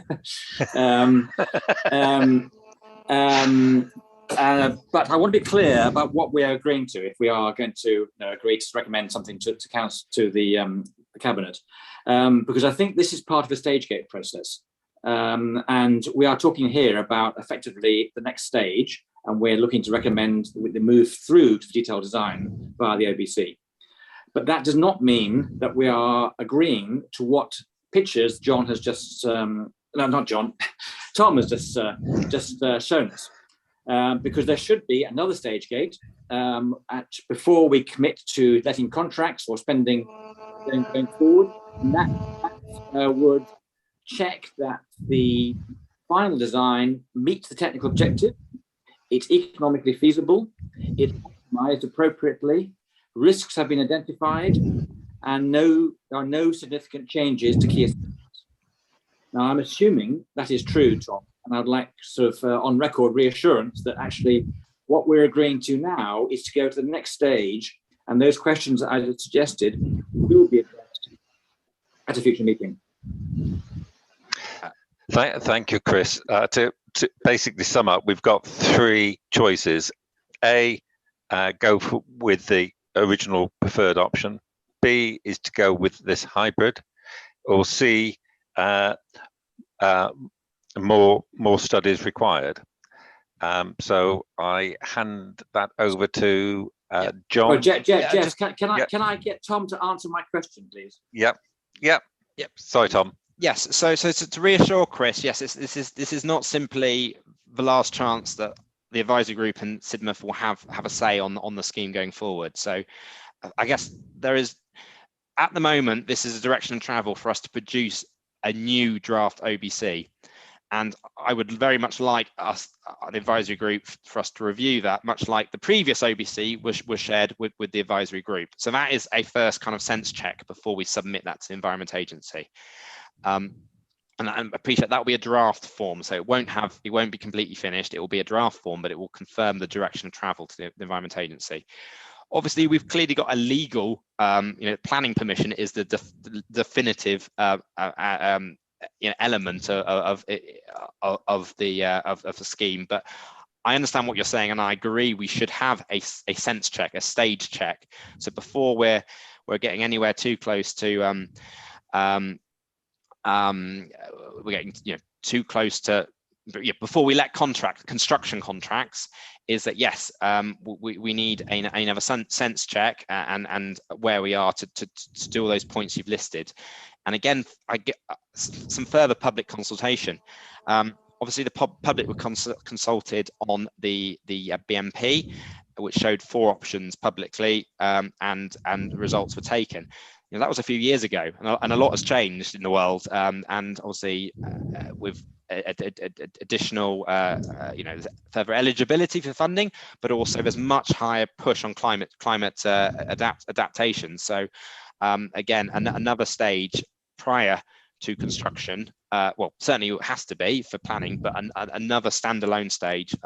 we need to include, but I thank you for highlighting it. And I'd like to say yes, both with option A and B, we would have an additional stage before we commit to going to planning. That's probably a better way of putting it. Thank you. Thank you, Tom. Right, over to Councillor John Louden, please. Thank you, Chair, and apologies. Yes, it appears I was premature. I genuinely thought that Tom had sort of brought us to a natural conclusion, and how wrong was I?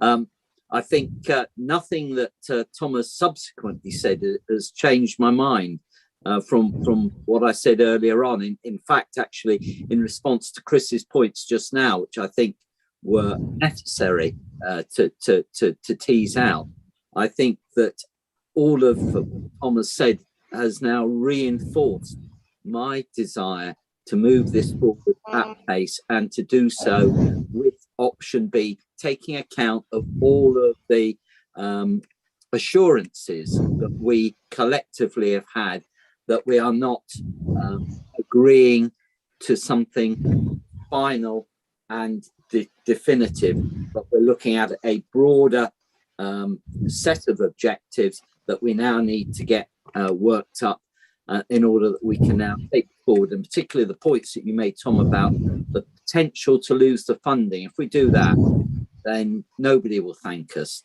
And so I would propose, therefore, Jeff, revise the proposal that it's now actually option B, is if I've got that correct from what Tom was talking about there, which sits to the town, island, stroke, East Groin, if I remember the heading. Okay, so that would be my proposal. Thank you. I've got Ian Barlow next, please. Yeah, thank you, Chair. I just wanted to state I'm not in disagreement with what was about to be proposed, but I do think, again, I'd go back to this Natural England thing. Can we just assure, before we do anything else and waste any more money, that Natural England are happy with our basic plan B? And if they're not, is that going to stop us? And so therefore, are we wasting our time, and we therefore need to go to C, which is to look at another option? Because, you know, they keep coming up. I know everyone's shaking their head, but I see people coming up. If they're against it and they have the power to stop it, there is no point in going forward. So please, I've read their letter in August this year that was sent to us, and it basically said that now we've got more money, we should relook at the groin because they're not happy with it. Tom, do you want to come back on that? Yeah, thanks, Ian. Yeah, we are working on an updated joint statement, which they will feed into.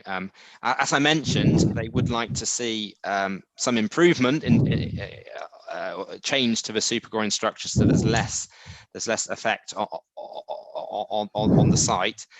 However, obviously the risk is that as I was discussed in the previous meeting, if we go for option C, we end up going down the route of a standalone planning application for rock revetment at East Beach. Sorry, excuse me, because of the public pressure to do so, because we're delaying any long-term solution by talking about it and discussing it more. And obviously that has huge implications both to ourselves and to Natural England and the designated site. So I know it's something I'm keen to avoid, is going down addition the standalone application for temporary rock armor, but it I can see it coming, as was in the last meeting. There was a lot of pressure to why haven't we already applied for it, just in case, to have it in our pocket. So I can understand that there is a bit of a we have to go for this, otherwise we might have to not be forced, but feel the pressure to go for another option, which is even least desirable. So I fully agree with you that yes, we do need to get Natural England on board, but we don't really have much to consult with them.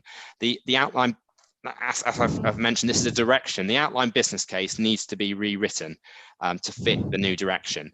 So that document will be drafted and sent around our advisory group, but also we'll in the process consult with Natural England, and obviously they'll have sight of it too. And hopefully we can demonstrate that there is no better option at East Beach for the money available. If things change through the modelling, so we don't, for example, need you know, a rock island, 2 rock islands, or whatever it may be, then potentially yeah, we can investigate it. But as I see it, as it stands financially, there is no better option given the finances available at East Beach. Thank you, Tom. Martin Davis, I see, wants to come back in. Martin? Yeah, certainly, as Tom alluded to, I think to take this forward with Natural England, they will need more detail of what's being proposed, because it's some detail of the impacts on the site that they can only really determine when they do see a bit more detail. I don't mean model detail, I just mean some sort of proposal or an outline, groin, position, size, etc. So I think there's more than enough detail now to get an opinion based on what's been recommended, and we can certainly play our part to sort of facilitate, discuss, meet, you know, between East Devon and Natural England. There's various routes to liaise with them. There's discretionary advice service that we've used. So that's something I can pick up with Tom to help and facilitate those discussions if needed. Thank you. Thank you, Martin. Mary Warden-Till, you've got your hand up, please.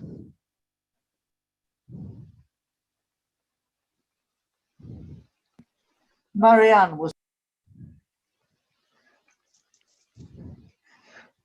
Marianne, do you want to come in?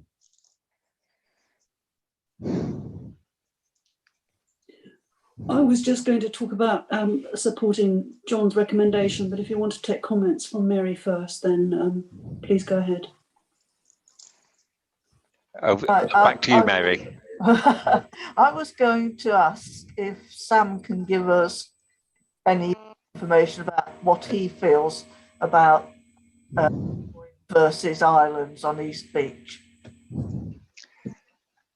Would Sam like to come in on that, please? Happy to, yeah. I have been reflecting on it because it's the extra money that came in was almost a double-edged sword, wasn't it? Because we'd all reluctantly agreed to the preferred option, including us on the environmental side of things. And the having the extra money to invest somewhere to benefit the scheme in some way has kind of thrown it all up in the air again. And we're all trying to figure out how to progress extra money we didn't know we were going to have. So, I mean, again, I can't speak for Natural England, but from our point of view, with the World Heritage Site, we've had that kind of, our baseline is that we've accepted the groin and the finished beach. So, as has already been stated, really, I think what we need is the extra detail and the opportunity to discuss with the consultants and things during the design phase how the kinds of environmental mitigations can be built into the design, so that it therefore kind of has environmental acceptability built into it when it goes to planning. So in a sense, the position hasn't changed from what we were before, whereas we were about to go to detailed design stage, having got the money, but because we got more, we had to kind of reshuffle things again. And so we're going to go to detailed design 6 months down the road instead of when we were going to, but it's at the detailed design stage when we get to make sense of the environmental impacts and more. So we need it to progress, in other words. And in terms of the configuration of what's on East Beach, would an offshore island be better? Possibly, but it all depends on the detailed design and what effect it would have on the systems there and the exposures of the rocks and all the other things that are the sensitivities. And I don't know if people picked up, but I put in the chat that I'm putting together a much more detailed account of what the 7 sensitivities are and how they might be impacted. So hopefully people will understand where we're coming from a little bit more. But yes, in essence, we need to go to the detailed design to get that sorted and answer that question of what the configuration should be ideally at that part of the scheme. I hope that helps. Yeah, very helpful. Thank you, Sam.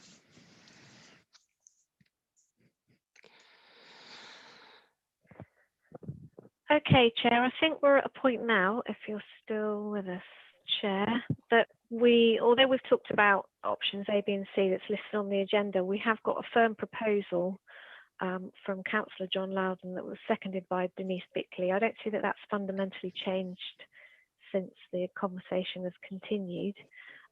Whether you now are in a position to go to the vote. I see that Marion Rickson has put a hand up, so, oh, go on again, Marion. So I'll assume, Chair, if you unmute yourself, are you happy to now proceed to the vote on this?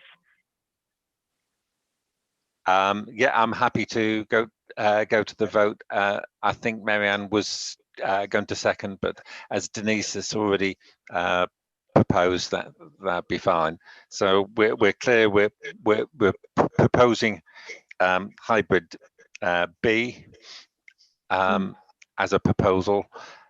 So if everyone wants to vote, it's a green tick for yes, a red cross for no, or a hand to abstain. Thank you.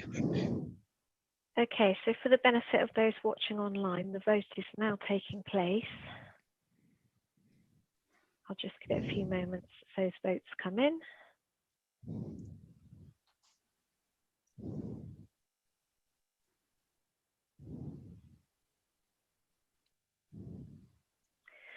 Okay, Chair, so I have 15 votes in favour, I have no votes against, and I have no abstentions. So option B, the alternative option, is agreed as a direction of travel going forward from this group. Thank you, Chair. Thank you. And also just to add, that's with the additional stage checks that Chris mentioned. You know, it's a direction of travel. It's not just, yeah, exactly what we've seen on the screen. Right, I've got Denise with a hand up. No, I was clapping. Sorry, confusing the issue there. Sorry about that. I was very happy. Oh, you're a happy bunny. Right. If there's no other questions, I think we can then conclude the meeting. There's no hands up, so that brings our meeting to an end, and I would like to thank everyone for taking part. Can I remind you that until the officer has confirmed we are no longer live streamed, your comments may be heard. So thank you very much for attending the meeting, and thank you for proposing the hybrid solution. And a special thanks to Tom for all his work over the last couple of months. Yeah, thank you. well done, Tom. Thanks, Tom. Yeah. Perhaps he can smile now.